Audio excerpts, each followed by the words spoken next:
আসসালামু আলাইকুম। আজকে আমি কারফু মাছের একটা নীলা রানমু। নীলা কোন জুল কইতে পারবা।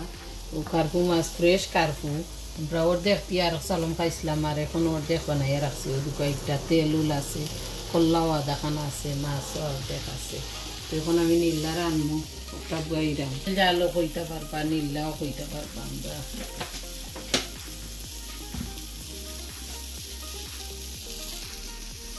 আমরা সুটি জিরা দিরা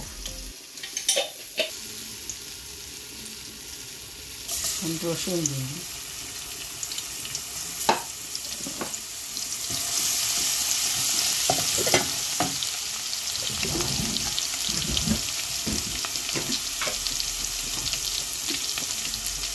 দুই টুকরা তেজপাতা,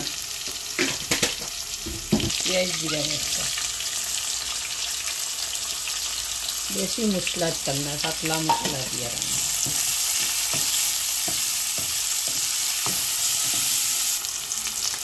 পরিমাণ মতো লবণ,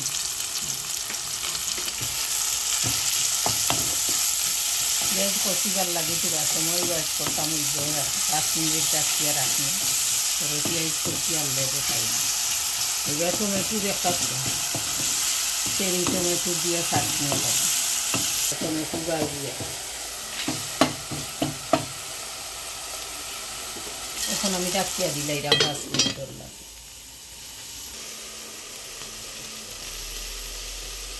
চাটনির লাগে মরিচ আর রসুন ভাজিলাই।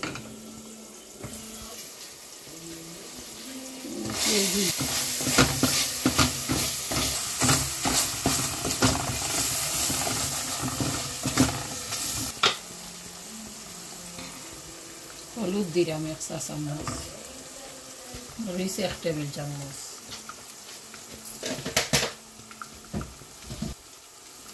বাখর 1 চা চামচ। কোনো মশলা দিতাম না আমি মাছের লাগে। পাতলা জুলে রান্নু এর লাগে পাতলা মশলাও। গরম মশলা এটা দিলে ডিফারেন্ট টেস্টও যায় গিয়ে। একটু বড়ো মাছও যদি সামান্য গরম মশলা দিই, ফুটার দিতাম না গরম মশলা। পানিয়া ফুটা দিলাই মশলার কাঁচা গন্ধ যাইতে। এখন আমি ডাকিয়া দিলে পুরা মশলা কষি গেলে করে দিই। শুকনা মরিচ দিয়ে দিল, চেরি টমেটো চাটনি একটা ডাকিয়া দিচ্ছি।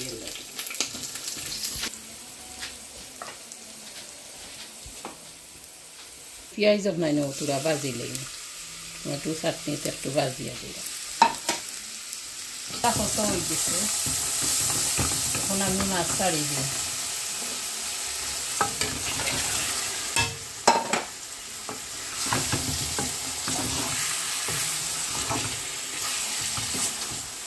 ফ্রেশ কার্পু, এই দেশ ফ্রেশ কার্পু লইতে মিলে ফ্রেশ কার্পু এর লাগে।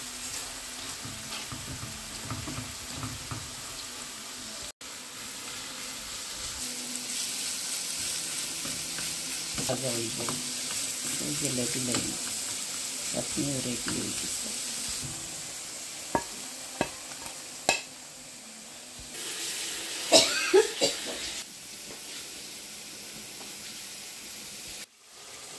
কাঁচামরিচ দিছি, ফেললে জল দিলাম।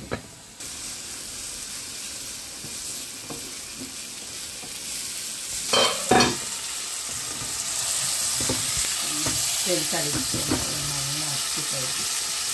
এখন আমি জল দিলে আর মশলা একটা লাগলে রাঁধি দিই। পাতলা জল দিয়ে আসি ডাকিয়া দিলে মাছে জল দিলাইছি। পেঁয়াজ হয়ে গেছে আমার, একটু ভাজা।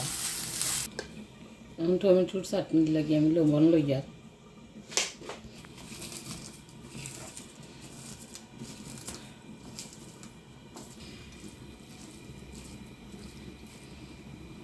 বাখর পাতা গরম আস্তে আস্তে মাখাইতাম।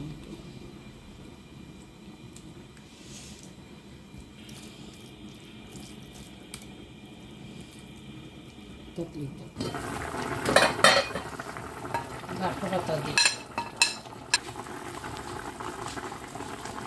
রেডি হয়ে গেছে চাটনিও রেডি